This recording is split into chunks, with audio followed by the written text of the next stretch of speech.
Welcome everybody to Epic LAN 40. My name is Hanno. I am joined by several sheep, but it's only one person. It's only one person. So I don't know how that makes sense at all. But welcome.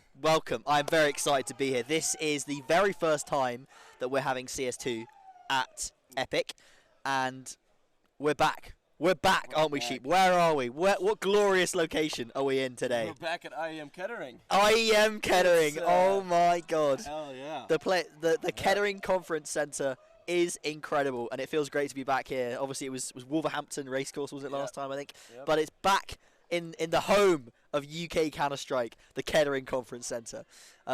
So we're here, and we've got 32 teams this event. We've got a really good roster. We will talk through them more at some point, but I think we've got to get down straight away into talking a bit about this first game. This matchup we've got going, we've got the vetoes that are going to come up in a second. We're going to be seeing Invictum versus TLR. Now, you've got a little bit of a scoop on the Last Resort and what's going on there, but let's talk about the maps first. It's a lot of bands because we're playing best of ones, of course. Yeah. We're playing short best of ones, as it is back in CS2 with the MR12, and it's Ancient. And Ancient, I have a feeling, has right now somewhat turned into a spot where upsets can happen. Still, it's a very difficult map. I have a figure about that somewhat, like most of the teams have now figured out how to play Ancient. It has been a frustration of both me and I know Index has voiced his frustration that some teams just refuse to learn how to play Ancient. But that has sort of like resettled in, and I personally love the map, so I'm happy we can kick it off. I'm a big fan of an Ancient. I remember, I think I was playing against, I was playing a LAN a couple of years ago.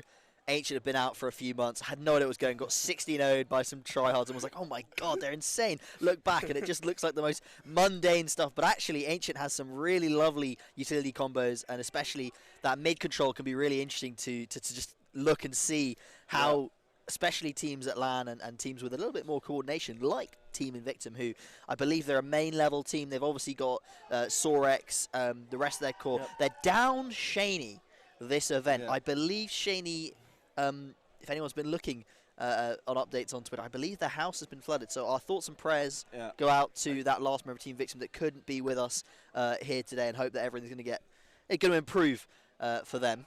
But they've brought in Super Sub Heartless, I believe, is the current situation. So he was on Royals last event, came 9th, 12th, looking to improve that number. The last 3 events. He was at Royals. So looking to improve on that. And potentially they get their first win here on Ancient today. And then you know a little bit about the Last Resort, apparently. Last Resort actually is a pretty funny situation, because Last Resort, from the rumors I've heard, because nothing has been confirmed yet, is that they have signed a new team. Ooh. But that has been so like a very short notice. So they try to get members of their team to Epic LAN because they wanted to be here. They really wanted to be here.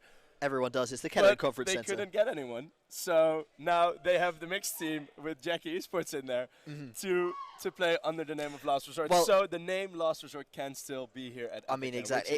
It wouldn't be an Epic LAN CS without the Last Resort in that team list. Exactly. And to be fair, they have got a pretty strong roster. You've got Byfield, Jackie, Geckos. I'm forgetting the other 2, but it's not a bad roster. Oh, Ali G, right? G, yeah. So it's not a bad roster at all. Could be a dark horse. Who knows? So should be a good first matchup of the day. I don't know how long it's going to be until we hop in the game. Obviously, there could be as many technical issues as we want. I think there's a little bit of update on the tournament system, though. I believe now there is overtime enabled for these games, but only 1 round. So there still can be draws, but it could go to 15-15, potentially. If you win in overtime, you only get 2 points. So there's a little bit of a change-up in the sort of interesting one, actually. the points. Because if you want to get out of groups, ideally you don't want to go to overtime because you lose a point going to overtime. So for every team that can even just make it close, you could be dragging someone else down. Do you also making it easier. Gain a point when you get to overtime? Yes, if you lose in OT, you actually get a point. So if you're losing, ideally you want to just push them that little bit further to get to OT if you're going to lose. But that's interesting. I'm interested to see how that's going to shape out in the groups. Obviously, a couple of LANs ago, we had that interesting state where one of the groups had like 3 draws in it, and so that messed up like how the points went, and a weird team went through. But that was you're just finishing it off with rock paper scissors then. I mean, exactly. You're just up against each other. Like, okay, guys, we have no time. Just play 1v1. Just do a rock paper. We don't quite do that. The tournament system is a little bit more robust than that. But hopefully this first game is a good entry. I believe our second game is Flow State and I Need More Bullets, and there's some more bangers to come on later on in the day. But of course, we had our pot draw last night. Yes. 9:30. If anyone was watching that. Pardon? On stage. It was. What did they call it? The pistol round or something? I think is the name. I don't know exactly. Yeah, I think it was called the pistol round. But we had that. we had that pot draw. Pretty good pot draw. There is a group of death this LAN, and it is Group B. I believe we've got K10 in there, Soulsland, which is this. I think it's formed of like a bunch of uni students from China who have come over here. Well, I think they're all over here studying. I know Kasynergy and a couple of the guys on it, and they look like a big contender for a dark horse. I think apart from one of them, this is their first LAN. So they're new to the scene, unexpected, but they were put in pot 2 because they are a strong roster. So they're in that group. Who else is in this group? I think like the top rated teams for both pot 4 and 5 are in that group. So it's looking a little bit. I think Variants, I think, are in that group, who are like the best pot 6 team. I guess it doesn't matter too much when you go down to those low pots, but it looks like a tough group. Yeah, definitely. It's well, it's also interesting because like the guys from Soulsland, they arrived very late. But the thing is, because that group is as good as it is, they have like a little less time to sort of get into that flow early on, because there's a lot of teams where, you may have arrived very late, but you're first pot or second pot, and then you'll have at least like 2 or 3 games to sort of warm up without too many consequences. But when you're playing against a very good pot 1 player, pot 1 team, and a very contentious pot 3 team, as a pot 2 team, you can't afford to really lose that. You might go down into the lower bracket or something, depending upon how you perform. So and by all the groups, like we have an entire list of teams here that we were listing off earlier, where we're like, okay, who do we actually think like who's going to get to playoffs and who's going to get contentious? And it's like, because at Wolverhampton we really had like a set top 3, and then from that set top 3, that became the top 3, and we were like okay, well, the winner was different, but no real surprises. Well, we can have a quick discussion over some of the teams that are here. So I made a few notes earlier. If I just have a quick read here. Give us the read. Well, we've got Raptors, K10, Soulsland, 3 teams that I'm keeping an eye on. Raptors and K10, obviously both pot 1 teams, very potential. There's a lot of potential there that Raptors could be picking up a win here. They're probably one of the favorites. They would be back-to-back winners. Yeah. Back-to-back UK Soulsland winners. is another team that I'm thinking probably not going to be champions this event, but definitely they could make it top 4. Yeah. I'm considering a top 4 placing for Soulsland. But we've also got a bit of a I don't know if it's a bit of a meme team or a dream team. The Bold, the Gothic, and the Squid Nose. Now I need to find out where that name comes from. I'm going to have to go and talk to one of the players in the team. But that is, I think we've got on screen Link and Soulcast. Yeah. Now that is a scary roster. Like I don't know. I don't know if on-screens fell off in recent years. I don't know how if his gameplay is up to scratch on LAN, but there are some players in that team that I would not want to be meeting in my group stage. Sometimes the sort of LAN environment, right? It's the LAN buff. The Ratatouille moment, right? where they just take a whiff of that sort of LAN vibe. And they return to when they were a 22-year-old exactly. beamer. It just gets back to you. But dropped my pen. Great. We've also got Make a Wish, which is this mix that LVN's formed with Vacancy, his old teammate from the 70M days. Zai's in there as well? Zai, I think so. Yes. Yeah, I'm pretty sure Zai's in there as well. But that's a roster that's, again, pretty strong. LVN obviously moved over to coach the Game Legion Academy, I think. Yes. I don't think they actually have their roster yet. They don't, but he's going to be doing that when they do have their roster. Yeah, so, but I guess that's why he's free to do this event. And also, because Vacancy is now... Zai doesn't have a team yet. And Vacancy is now his Proud Academy, of course, which is it's getting started because they restarted Sprout Academy for like the third time. But I mean, there is a very good chance that Zai will be able to join Gamer Legion Academy, which is, I mean, if LVN's the coach there, I Maybe he feels an implore influence. him to just get as many UK. I mean, they've already players got in there. Volt, and he's been doing well. He Yeah, was but on that's the main team, right? I mean, he lost the Caches at IEM Sydney. That was absolute disgrace. Can't believe losing to Team Australia. Unbelievable. And then the last team I wanted to mention was the Puffle Pals, which is Dombox and Dutchie's roster, which another very, very strong team. Dombox had some great success a couple epics ago. I can't remember where he placed last epic, but had some very strong success with like an underrated roster. So I'm interested to see where Puffle Pals ends up. I don't know if we're going to have them on broadcast in the group stage, but hopefully when we get down to quarters, we might spot them there. Or some lower bracket elims. Or lower bracket elims, who knows? We'll have to find out. There's always some good spots to meet teams where we're like, okay, we wanted to stream these. Or we'll see them in Inters and they won't get broadcast, but who knows? And then obviously we've got two teams that it wouldn't really be LAN without, and that's the Bin Men. Yeah. They're back, people. The Bin Men are back in Kettering. I think they get a buff for being in Kettering. It's part of their identity, I think, the Bin Men. Definitely is. And then the Granny Knockers are here as well, and they're actually going to play each other on Saturday in a bit of a show match, which could be very exciting. I've heard some plans for the show match stream. They're planning. Like it's going to be a lot. Keep your eyes peeled, everyone. Really Keep your eyes peeled. The show match. I think it's 3 p.m. tomorrow. Around 3 p.m. Pretty sure it's 3 p.m. But we'll keep an eye out for that show match. There's like a charity raffle draw and stuff going on as well with that. They've got some amazing prizes. There's some sort of charity donation link. I can't remember.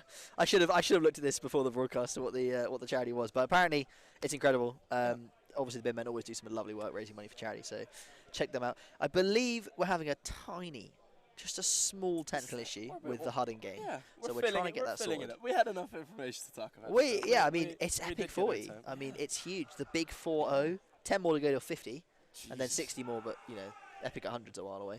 But still, Epic 40 is pretty impressive. Back in Kettering, which is the land of the free, the land of Counter-Strike. Where else to introduce CS2 to the masses? Other than the Kettering Conference Centre itself. I don't know. There's something about being in this hall again, which is just invigorating. It's my first time here. You'll never forget your first time. Oh my god! Yes. So, well, welcome. Yeah. Welcome to Kettering, the greatest place on earth. Straight in. I arrived here instantly. Boom. Here, help. No, but I'm actually like baffled because I've only been in Wolves for the Wolverhampton one, and it's the summer one, so of course it is going to be a bit smaller. And then I open the doors to this arena, and I'm just massive. Like my jaw drops. I'm like, what? I always love seeing the camera they have on stream from up behind us there that looks down on towards the players and just see just the masses of UK. I mean, it's really impressive that we've got 32 teams in the event. It's the golden number, obviously. You want to have that perfect number for a tournament, so I'm sure Finn, our head CS admin, is very happy to have the perfect number of teams. But it's a great showing. CS2, if anything, has invigorated the scene even more. The UK CS player base has come out in force. We've got loads and loads of mixes. Adam JC was on the stage yesterday talking about how there's loads of players that he doesn't recognise. There's all these new faces, new mixes, new teams that are unfamiliar. We're so used to seeing Royals, Raptors, a lot of these structuring teams, and then there's a few mixes in there, and there's a lot of very familiar players. But other than that, there's now at this event a huge number of mixes. A lot of players that used to be on like roster. I mean, looking at the main Counter-Strike scene right now, Simple's just left Na'Vi. What the hell? Oh yeah, wait, that has already been I still don't know he stepped back from Na'Vi. I think he's doing his own project. I know that their approach wonderful. I know that is like that's the rumor. Somewhat a fact. Yeah, but the whole and like all the stuff going on with Heroic, with Katie and Stafford and Yabi, like it's crazy right now, and all these roster moves and stuff. And I feel like the UK British scene right now is shaping up to be something like that, because this LAN there's loads of mixes, and I reckon there's orgs and teams out there looking at this LAN going, who's going to come out on top on CS2? It's not quite a brand new game, but it is kind of a brand new game. Like if you want to show yourself off to those organisations and get your team or yourself picked up by some of these ESEA competing organisations, this is the place to do it. Yeah, it's what Freiberg said as well in an interview when Global Offensive came out, and he, together with that NIP team, were one of the guys that were like stuck at somewhat of an like what we call right now somewhere EC advanced level, right? And then Global Offensive came out, and they looked at each other like, right, this is our chance, and they just hammered it, like they just grinded it. That's forever. why they got that 87 and then map you get win the streak. 87 win streak. Yeah, I mean, exactly. So that is something that does indeed offer an opportunity, and not even like even if it would have just been a big update. I don't think even all the fuff around it just has sort of caused for like a reset. I think it's like the organizations and sort of the culture itself that was like, oh wait, it's going to be new, so we need to reset. Yeah, well, there's been a fair few changes, obviously, with the CS2 replacing Global Offensive, not being a new game in that it's just you cannot go back and play Global Offensive live. You can roll it back specifically for tournaments and to look at old demos and stuff, but the live game is CS2, and there's changes with Subtic, which I know is very controversial. We're not going into it. There's obviously a lot of changes with how that affects movement and aiming. We've got there's no coaching currently in the game. We're not sure if that's like going to be just the standard. They're not going to allow coaches. That's a change. They've obviously the sell and buyback feature is like quite nice in terms of just the quality of life of the game, and then the jump throws. Obviously all the grenades have changed. We're probably going to see very few of the exact same lineups that we saw at previous events because the maps have changed. Overpass and Inferno look beautiful. Yeah, I mean Inferno especially. Yeah. It's a beautiful map. Inferno's beautiful. I mean, I just don't like Inferno that much yet. Great. But it's mostly still from Global Offensive off, right? So I do think that the new the CS2 version, I definitely think it's improved, but I haven't just played as much and haven't casted it as much. Yeah. Because I've been casting Global Offensive until like a lot of people are still playing Global. Until like 2 weeks ago, I was still doing Global Offensive tournaments. I mean, the thing with CS2 is that a lot of teams may not have either had the time yet or the will to learn all the new names because stuff keeps changing, and the maps are changing constantly, and the nades have been changed. Like the smoke's been changed a couple of times, so people have learned certain OP smokes, and then we saw them get utilized, and then Valve adjusted how much the smokes bloomed and came out. So there's not been as much preparation, I would say, in terms of utility from a lot of teams. I'm sure the top teams at this event will have done plenty of their preparation with the utility. But especially a lot of the middle of the pack teams, it's going to be interesting to see how that utility pans out, because I think we're going to be seeing a little less of it at this first LAN. And then as people start to build up that repertoire, because people learn literally hundreds of nades for Go. Like per map, you would know so much. I mean, obviously not everyone would learn hundreds, but you would be expected to know at least all the standard stuff, and then you would yourself probably have a few little things that you'd chuck in there as well. That repertoire isn't there now. People are still picking up, learning new nades, and I was spotting Frosty from the I can't even remember one the of the teams. three Frosties. One of the three Frosties at this event. I was talking to him earlier, and he was literally learning the Mirage window smoke and everything. It's like it's early days for a lot of the util from some of these teams, but I'm sure we'll still see some good utility throughout this event, and maybe we could learn a few things, pick up some stuff. I didn't read that note from production that just came up. I hope you did. Oh, you did. Okay, so you know what's going to happen. I don't know what's going to happen. Okay, I'll just be along here for the ride. Okay. But yeah, it's shaping up to be a good, strong event, and hopefully, once these players really up, we can get started with round number 1. Yeah, and I mean it's a kickoff. I think we actually do have somewhat of a possibility of getting a close matchup in round 1, which, considering the history of Epic Land, doesn't really happen often. I think we had a statistics from the previous round. The average score in round 1 was 16 to 2.5. That was the average. The average score was 16 to 2.5. That's not ideal. But you know, you got to weed out the weaker teams. You got to get them down into inches. You've got to double group retro while you still can. The guy's been making playoffs too much. This is unacceptable. No more. No more. Really, 16-2 them as much as you can. No, to be fair, the Binmen roster looks pretty good. They might make. Imagine it. One of the Binmen teams did make playoffs last epic, right? Yes. Can they make it? Can they make it 3? I think it was the international one, the Binmen International. Yeah, I think it was who made that counts. Who made lower brackets like barely, and then they got doesn't matter. Completely smacked. But it was like, yeah, they can they do it a third time around? Can we get a Binmen team out of groups a third time around? Well, we're gonna see them on Saturday. We'll see. Well, we'll see them versus Granny Knockers, and we'll know by then if they made it to the bracket stage. But hopefully, we should be heading into the game in just a moment. All the players are in the server. The HUD, I think, has been sorted. Who knows? And here we go. Mr. Sheep, look at this glorious, glorious Counter-Strike 2. Sorex, Captain Barbosa, Wait Max, Heartless, and Asda. Not the supermarket chain, others are available. For Team Invictum and TLO on the other side.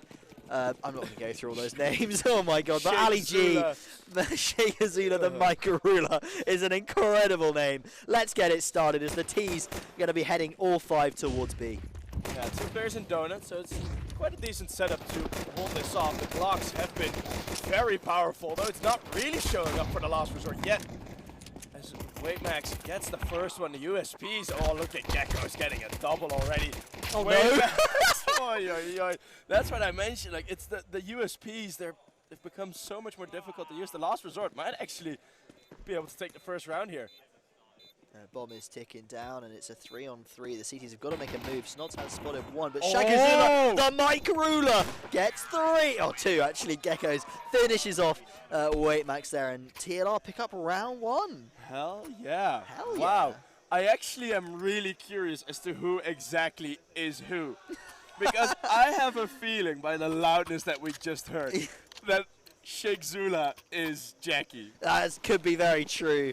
I don't know. Dreamy Drummo, who's well, that's a big drummer, isn't it? That's Drummo, yeah. Okay, we'll by process of elimination, we'll figure out who the actual names are. Yeah, I mean, it used to be obviously because a lot of the tournament stuff hasn't been created yet for CS2. We used to be able to force names, I think, for players, but we've really got some of the. I mean, Captain Barbosa is a great name. We've got some brilliant players, but Wait Max making up for a couple of the whiffs last round and picks up Geckos with a little headshot there, and actually Team Invictum recovering round number 2 very, very well here. The T's have got no real space on the map at this moment. It's already the second pistol kill.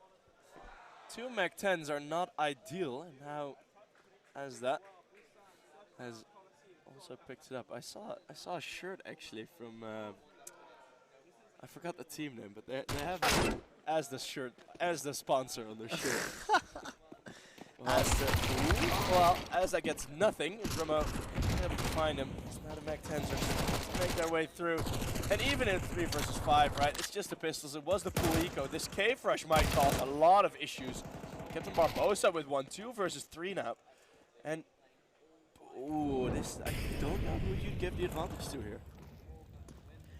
Well, we've got a Galil and Mac 10 in both teams' hands, but the bomb is down, and it looks like a nice crossfire from. Oh wait, it's already 2 versus 3. Snods and Dreamy, but Barbosa's actually the one to pick up there. Heartless super sub comes in, delivers round 2, and that's 1-1. Invictum with a nice little eco round there. I mean, well, they bought the Deagles. They had very strong opening picks. TLR on the back foot, and Invictum pick up their first round. I only saw that first kill on the kill feed, but apparently that happened over at T spawn, like outside of A, like over at that square thingy. Like that was that square thingy. That square thing. What's the call out for that? I don't even know. It's like T spawn. That's what I would call it. T spawn. Hey, wouldn't be very accurate, but yeah, we'll call it that. Yeah. A something. What? Speaking about A, there is a slightly lopsided approach. A bit more of a default setup for Team Invictum. I love that they put Sorex in to be aggressive in that cave. Although LG spots on by now. So slowly moving into Donut. And Heartless is waiting for him to next time. Oh, Gecko just gets smacked. Takes his head, and ASD is in the back of the bomb site ready for the crossfire. Barbosa with a whiff there. Only managed to find the one. The triple spray down is not going to be appearing today. Sorex straight through the smoke, finding Snods there. Snods, of course, being Byfield. And then you have the Mac 10 of Sheikh Zula. Or Jackie Esports, rather. Trying to move around. Ali G on the AK, no HP. Only has, well, the smoke's not great. There's a small gap on the right. Spraying should be a lot easier than it was. Oh, wow, it's Jackie pushing into the bomb site. Sorex does find him. Bomb timer now somewhat low. LEG, oh, he doesn't have the lineup. He needs to go through. No! Oh, yeah. Sorex finds the ninja, and Ali G will fall. Barbosa, unfortunately, or well, doing a very good job, sorry, there, staying alive on towards that A site. Unfortunately, whiffed that triple spray down, but did get the one. The rest of the team's able to pull it out. Sorex gets the defuse, and Invictum pulls ahead. They started off with quite a mid-centric setup at the start there with the two players towards that middle position, and then very aggressive from Sorex towards Cave, contesting from that lane position. And this round they're going actually for the double Cave setup, and it's a good read because TLR, they've got 4 players in this lane. Slight from Drummo. That would have been a kill otherwise. If he just held his ground. LEG getting That's a his big first pick. kill. It's a very big one. The Opper is still there, but wow. Another kill for the Opper. Oh, and then behind the smoke. Now he decides to fall back. The work's already done. Advantage regained. Sorex. Ooh, his crosshairs pulled in between 2 players. So Sheikh Zula right now leading his team in terms of score, together with Geckos. Geckos is already in the ground at this point.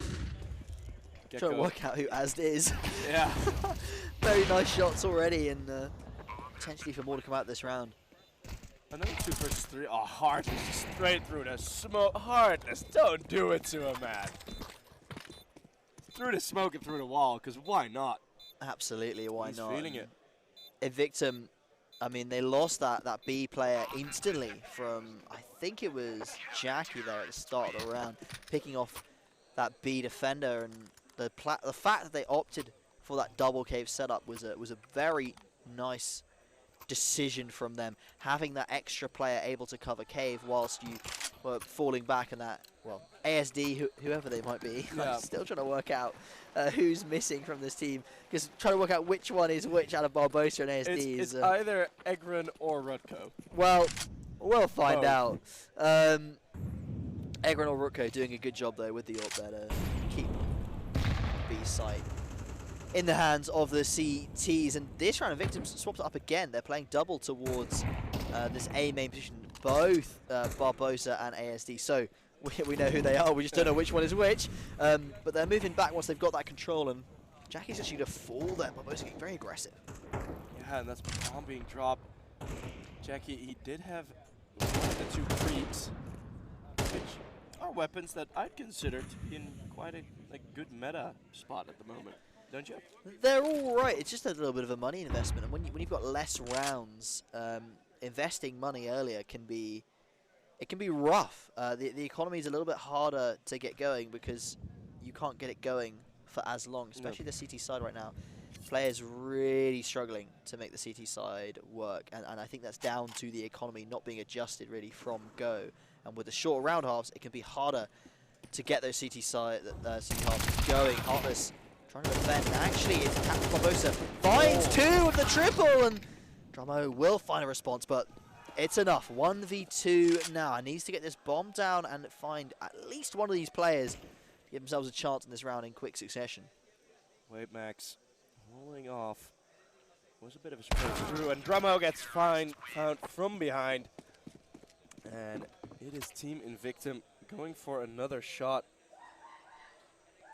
They've chained 4 together already. TLR having a little bit of a slow start so far. They opened up with that banger pistol, but nothing since then.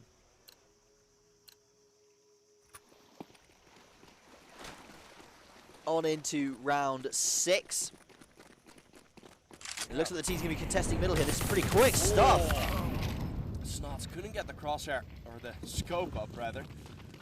But that's already the first mid fight gone. Very quick actually. As equal trades, as all the casters know, you know what you regular 4 versus 4. T sides have the advantage. It's Slightly very favored. annoying that we don't really have a different term for it yet. I'll think of something today. If we get another 4 versus 4, I'll be creative with it. But looking at this, T side completely open. Weightmax is the closest player, but he's just lobbing a flash over and doesn't really seem to have a good plan behind it. Oh my god! Oh my god! Weightmax! Oh my goodness! What? I completely underestimated the power of that flashbang. All 4 just reaming. Oh my god. That was beautiful. That's the first highlight on stream. Damn. Gets surprised by those players coming up ramp so quickly, throws a quick flash over and finds all 4 of them right onto their heads. Beautiful 4K from Weightmax to start off the day. We're not even like through the first half yet. We've already got a play like that coming out here on LAN. Epic 40 delivering as always. Damn, that one tap came through and I instantly wanted to eat my words as Snots now is being sent in first. One of the better players on this team, Sheikh Zula, the mic Rula, also gets one. As he's probably getting loud in that mic. Weightmax, ooh, tries to find it through the smoke. Snots has taken this round fully on his own. It's the 2 Kriegs that do the work for the Last Resort, as the Last Resort apparently is also the Kriegs. So they gain round number 2, which is nearly above the average of Lost Epic LAN. So that's a nice one. Nearly above the average. They need one more round. Well, it's MR12 now actually. Yeah, that changes things. So what was it? You said the average score was 16.2.5. Yeah, like 16.2.8. 2.8. Okay, like so if you scale that back by, what is it like?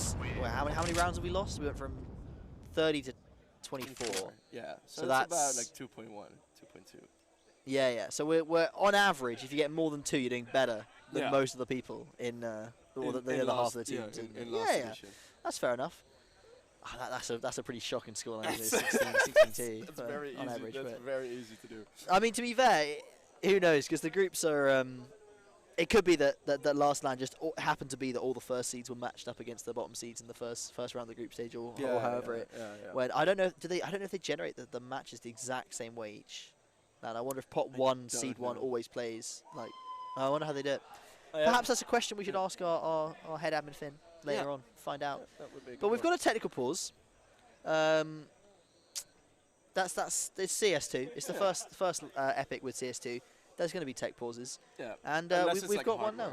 Unless, I mean, who knows? But someone like breaking his mouse. Yeah. So we've seen TLR just find their second round. Yeah.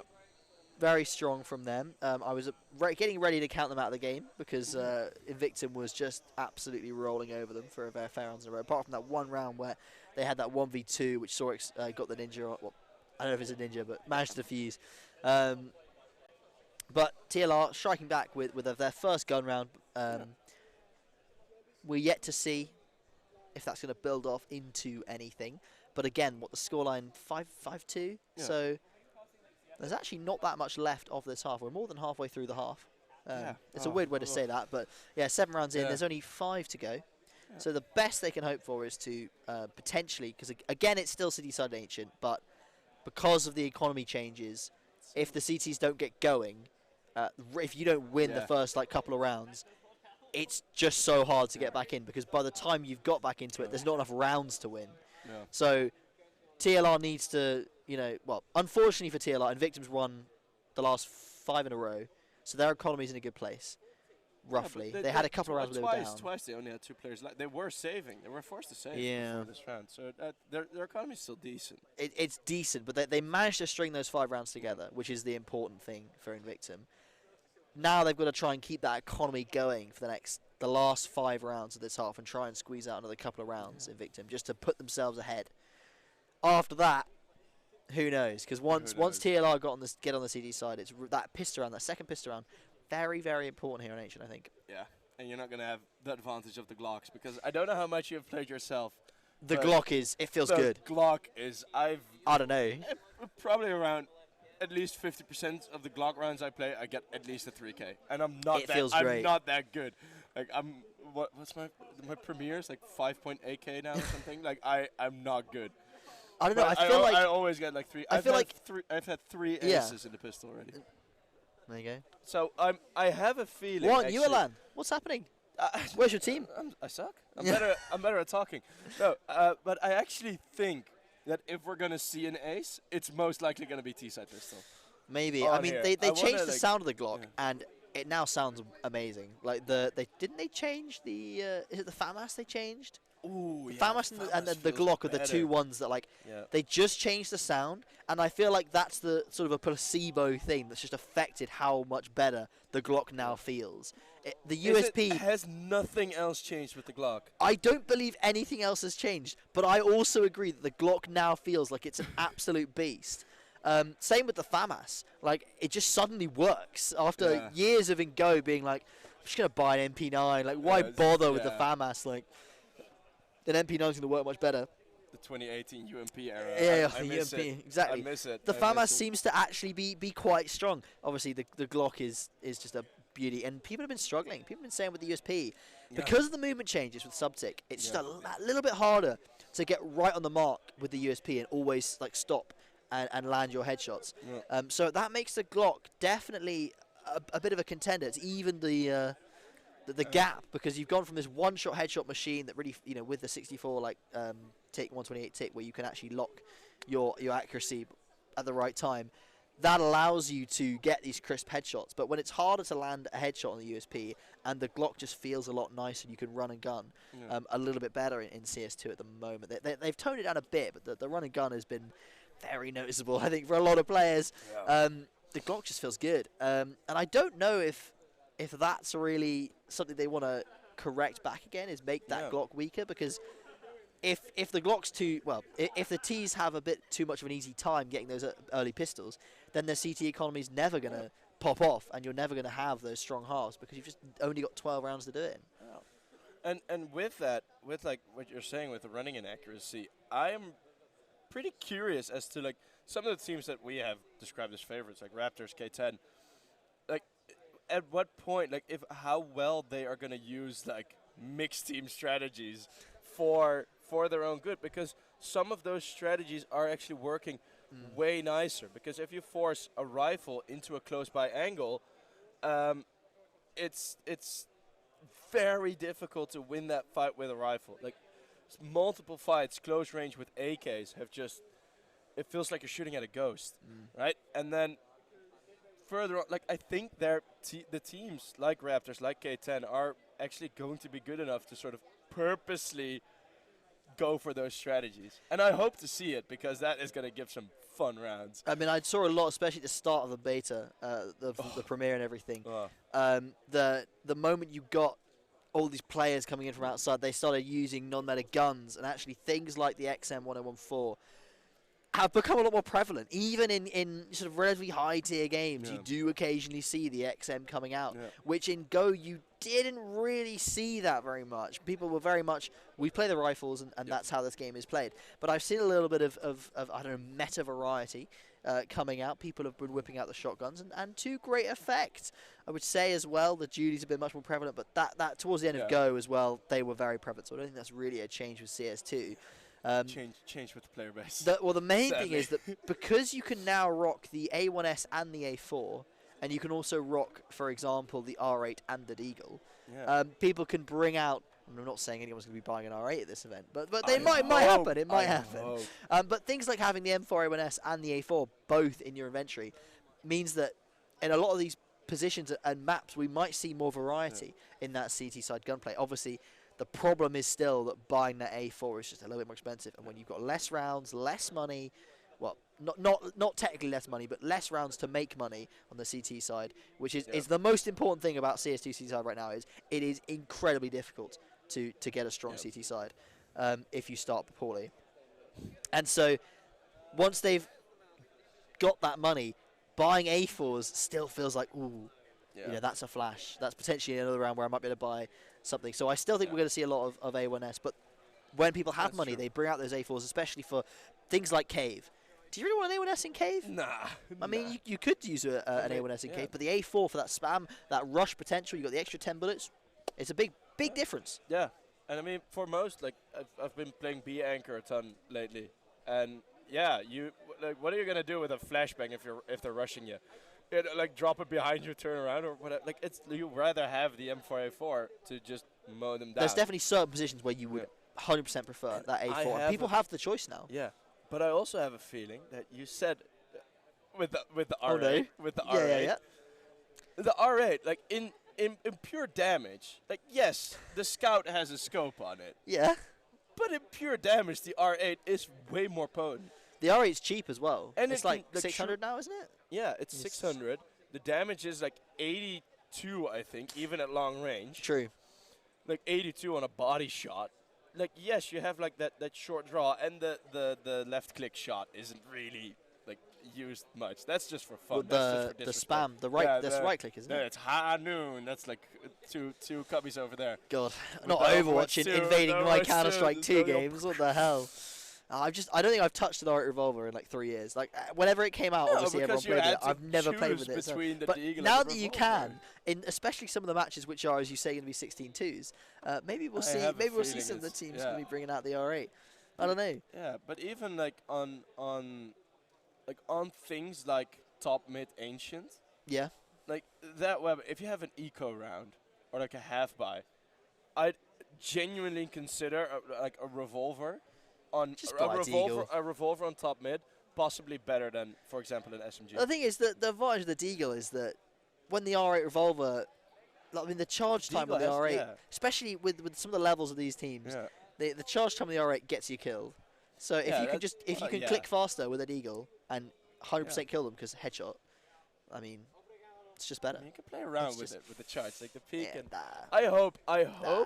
I just hope somewhere in CS2. I'm a fan of like everything abnormal in CS. Fair I enough. mean, I'm a caster. It makes my job a lot easier. if Yeah, when you something see someone abnormal rocking the happens. Negev or something. Yeah, Yeah. for example. So you know that the job becomes a lot easier. So I'm a big fan of it, and I just like I don't play normal CS. Like I go for every single jump shot possible, and so that's Damn. just my play style. So I'd really love to see someone just actually like really practicing the R8, because in theory it could just be a $600 scout. Maybe.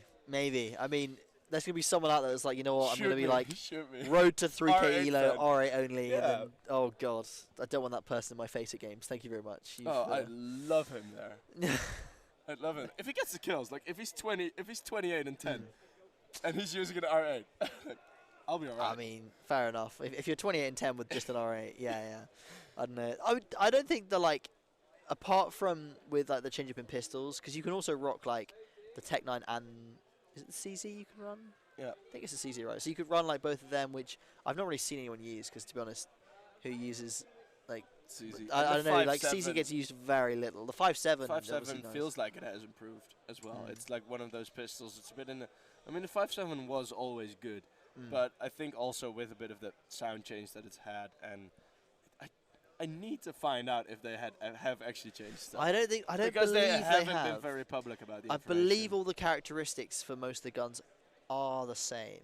That I is don't think there's been true. anything like changed too I've heard that crazy. the AK spray has decreased. Yes, so And that Jesus, how many times can you say that in a sentence? That was the issue that people felt. well, with- there seems with to the spray. be there's a bit of a thread on X about that, but we'll be back into the game momentarily, and there we go. 5-2 the scoreline in favour of Invictum, and TLR just won the previous round here, so they're hoping for a win. ASD back with the AWP though, the economy not too bad for Invictum, just the MP9 on Heartless though, so going to be rocking not as much firepower as his teammates. Yeah, and most of the guys from the last resort would probably get a second buy-in. Would probably get a second buy-in for the next round if they happen to lose this. But this B setup is pretty damn tough. 1-for-1 trade, and Drummo gets that double weight max. Who had that beautiful 4K before the pause. Now gets nothing. Heartless going down. Geckos with one of his own, as well as ASD, as the just call him Asda. Gets one more frag. Or go. Yeah, he does get one. The AWP. Captain Barbosa out of the cave. Putting his head up. Playing a bit of whack-a-mole, and Snods is the one to whack that mole, and Snods gets the double, and they are getting a bit louder because the last resort right back after the pause on the third round. Yeah, we can hear them from all the way over here. And I believe Snods is Byfield, right? Yep. Loud player, likes to get themselves known in the LAN hall.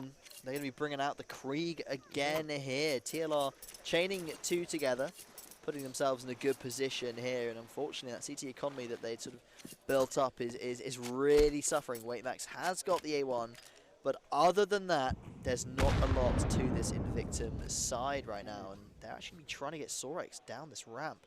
It's a good position to be in, but the flash is dodged by Byfield.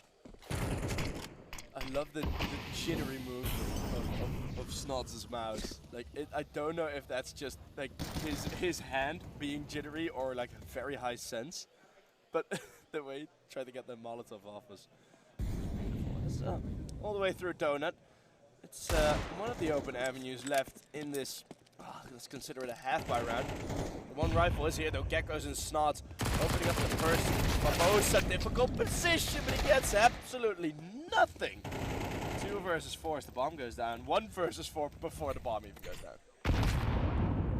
Bomb down now, and well, no, it's not. Actually, they misplanted it. Weightmax with 1. Already got one 4K this event. Could be looking 4 more, but that A1S will not be saved. Invictum will lose everything that they took into that round, but never fear. They've got a bit of money here, and Weightmax actually has enough to get that AWP out again onto Asda. So does Asda themselves. They could both do something like a double AWP setup, which can work here on Ancient, but TLR, they're going to be looking to pick up another one in a row, start to even that scoreline, as they're going to be contesting the mid position, and it's just Heartless here to stop him. He's tucking into Donut, but I think he's now heard it. He does get away, but the AKs, oh, they're so fast behind him. He said Doge Race M4 A1S doesn't really work. It's Eddie to finally stop him. 1 in tempo, and I think Team Invictum are going to try and play this slow. Big nades. Yeah. IG dropped down to half HP off that one. Good stuff. Try and move in. Is this working? Someone's already on site! Saw it! What? Oh no, the Molotov missed. 2 versus 3. Weightmax gets 1 more kill. 3 Romo. And then 1v3. No clutch yet. Weightmax finds him as well. Weightmax, the first player onto the double digits. And we hear a very singular woo as celebration. Woo! Woo! Woo! Woo! That is Invictum retaking the storm. And one thing I want to mention about Ancient, I believe there was a update to the game. It might have been yesterday, day before. We're obviously, I think we're playing on the latest update, where they removed the lighting on the left-hand side of Donut. That means that CTs their position isn't given away too much by these shadows that were plaguing people throughout the beta and since the main release. Those candles unfortunately made a really lovely opening from Asda there. Asda's gone, Byfield's gone, last resort being picked apart here. But yeah, that donut position now a little bit stronger now that you're not given away by the light source. Same thing happened on below the boost on A side of Vertigo. The light also changed angle. Because the light was on, like when you came down behind boost, like behind the side from the back CT, you just see the shadow like 10 meters before you're even peeking. Damn. And they changed that, they switched that as well. Yeah, that's good. I mean, it was an interesting way. It's an interesting way of like almost nerfing a position. Is placing a light source there in a darkened area that allows for that. But at the same time, I think they didn't necessarily intend for that to be so impactful. Because, I mean, the other thing with shadows, the amount of times that someone's running around like the corner in Temple here on Ancient, and I shoot the shadow. Maybe that's just me, but like when a shadow's coming really fast around the corner, and you're expecting a player to be there. It's very noble. It's just exchange the information. Heartless finds just the one, but Weightmax has found a response elsewhere on the map, and it's actually all about here to find 4 kills for their team. The trades come in. Sorex sacrifices his life for Weightmax. It's all worth it. Invictum push ahead, 3 rounds ahead, and going on to the last round of the half. It is weird. It is really weird still, MR12.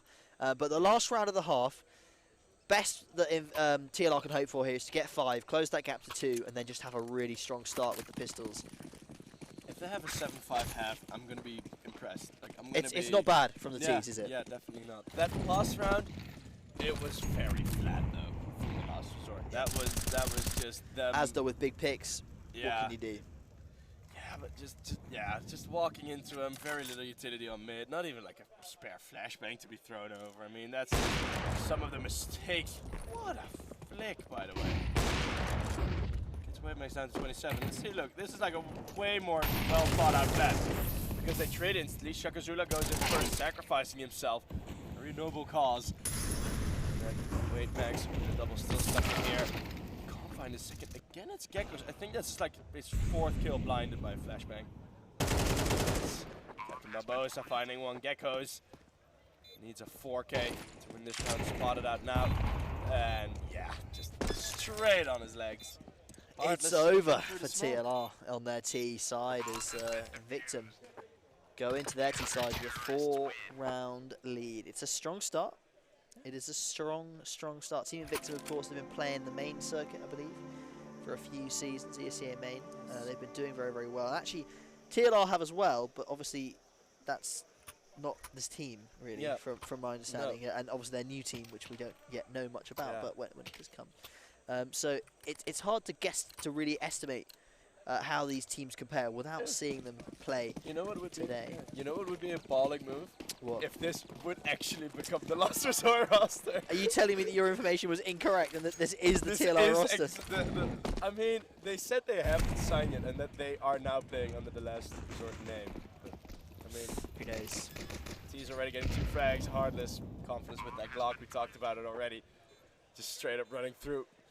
Shakazula, the Mike Ruler, in position here to flank his players on towards the round. The spam comes out, but you've got to land some headshots at some point. Yeah. Unfortunately, the thing with the Geelies, they're really strong in certain situations, but when you're swinging a corner into a multiple players, unless you're landing at least one headshot on that swing, it does take quite a few body shots to kill someone. I know you can spam well, but it still takes a while to kill someone, and people they're not slacking with the Glock. Like, they are landing headshots, and Invictum, they're not slouching here. They deliver a very quick pistol, 9-4 the scoreline, and we could be wrapping this game up quite soon. Yeah, we might. With Last Resort going for a very matchmaking strat here. It might be working out. Oh, LAG! How did this bullet not connect? Well, Snots on the turnaround gets it. Heartless gets smacked with the Swag 7. As we just remained with the vision on his body, just a stamp of shame of going down to the Swag 7 of Jackie. Unfortunately, Jackie then moved forwards and was not in a great position with a Mag 7, but oh well. One pellet will hit. The flank from these 2 CTs, though, here, I don't think Waymax is expecting this. Oh, what a timing, man. He turns around just at the right second. Why did you have to mention it? It's the caster curse. I mean, it's. I shouldn't have said anything, should I? Apologies, everybody. I'm sorry about that. You spoke it into existence. It happens too often. I have the reverse one, actually. Well, I have a caster's curse, but I use it for good because I just mention when players are playing bad, and like 9 times out of 10 they get a multi-kill, like the round after. So it's like, oh yeah, like for example, LEG, 3 and 11, not that good, and then he might. This round, here we go, LEG, it's your time to shine. Yeah, we might see it. Well, Drummer already gets found. Snots, he's gonna be aware of the push. Heartless, that is just so aggressive, but so beautiful. W and Mouse 1, match made in heaven. Well, hell for if you're on the receiving end. Geckos, he is still in cave here. He hasn't moved yet. Not yet. And he's been mollied, but luckily it won't spread to him. Are they just never going to check cave in a B-side take? That's a lovely strategy, to be honest. I don't think they need to at this point, and Team Invictum is... They're throwing their Mac 10s away, basically, at this point, trying to hunt down extra kills, but TLR will be saving as best they can. Asda on the hunt, though, finds one, and there's another one in red, and he has to dice there. Yeah, the bomb range, we haven't discussed that. CS2 bomb radius is massive. Most maps, you need to be literally the other side of the map to not take any damage. Yeah. And if you're even within, half a map's length from the bomb site, you're going to take like 60 damage. Yeah. And that kills. A lot of people just aren't ready for it. Like, you've played thousands of games of Mirage and Inferno, and suddenly you're playing Mirage and Inferno where you're dying in underpass. It's like, what the hell? This isn't normal. Yeah. What a strategy, by the way. The rush B. The late game Rush A, sorry. Yeah, the late game rush A. It's crazy stuff. Hardness already gets to B90. We're gonna get to these weapons. Thank you, Drummo, for not letting the B90 with too much disrespect, in my opinion. Shaka Zula, the Mike Ruler, which is, again, I can't get how incredible that name is, but yeah, that's a great one. is this the Bulldozer? Isn't this an expensive skin? Yeah, this that's is a nice. very expensive skin. Finds the one and wants to bait out more. Actually does a decent chunk of damage there. But Barbosa, who I still don't know who they are. We'll get there. And that's not a slight to them. That's more just like their name is different to the team page, and there's no way of knowing. Egrin or Rutko. Wow. Rutko. Rutko, yeah. But we could be wrapping up this game straight away here, Sheep. This is the 12-4 scoreline. The buy is there for TLR, but they're missing a bit of utility on a couple of players. Team Invictum got a very, very strong buy in. Plenty of. Look at that. We're only 4 rounds into the half, and they've got 12k on team players. This is why the City side is so hard to win on right now, because T side as well, they run away with it economically. Heartless finds one in TLR now on the back foot in potentially the last round of round 1. Whoa! Byfield, you can't let this man do that on the AWP. 2 quick kills, and suddenly that on the back foot has changed into a fighting stance as Invictum down 2 men. Separated, 1 mid, 1 towards B, and Byfield's rotated here, ready to shut down any of this aggression towards B site. Jesus. Barbosa and Wavemax probably looking around like, where'd you guys go? They just got wiped off. Well, that was okay. Well, still though, even Snots with that double frag, it is the Mike Ruler who is top of the score sheet for the last resort, which is crazy to think about, considering the run men with Ven had in the last Epic Land, where they got around 15 rounds in the entire group stage.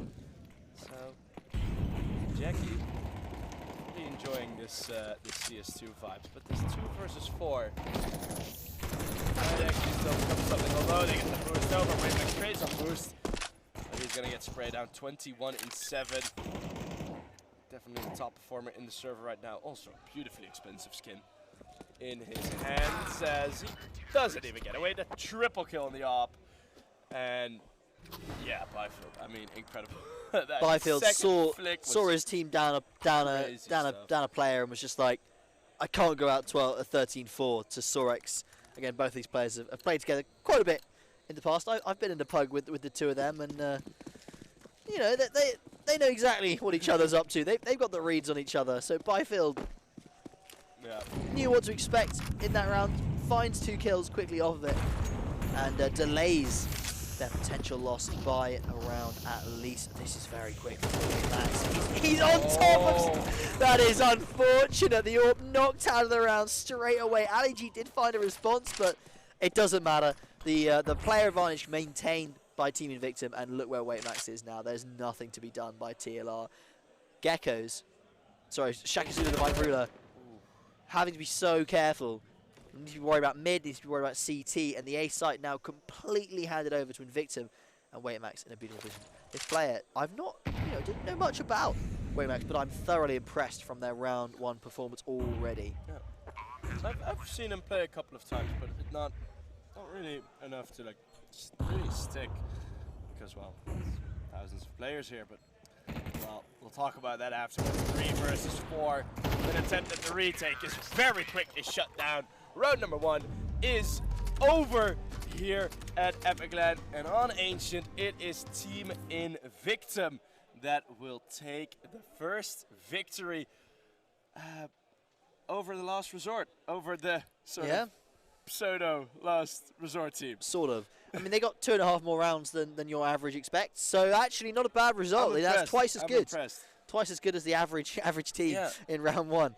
But that's a strong first game. And well, Invictum, I suppose expectantly, since they are mostly a core roster with just that one super sub in Heartless, who's not a bad addition to any team anyway. So that's still a strong performance. He's the Epic Lamb buff. Exactly. He holds the Epic Lamb buff. He's got a lot of experience playing with Sorex as well. That team's looking pretty strong. They're going to be happy to pick up their first win, and hopefully TLR can figure out their stuff for the rest of the group. But a good match on Ancient there.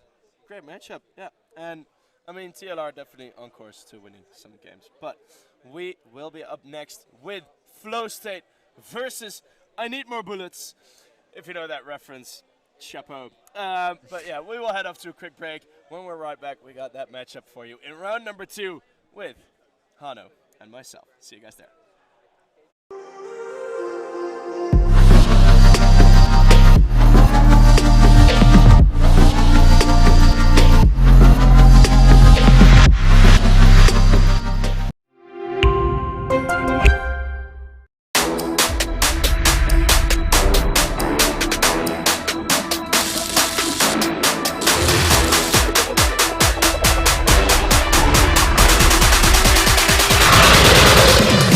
Hello Overclockers, and welcome.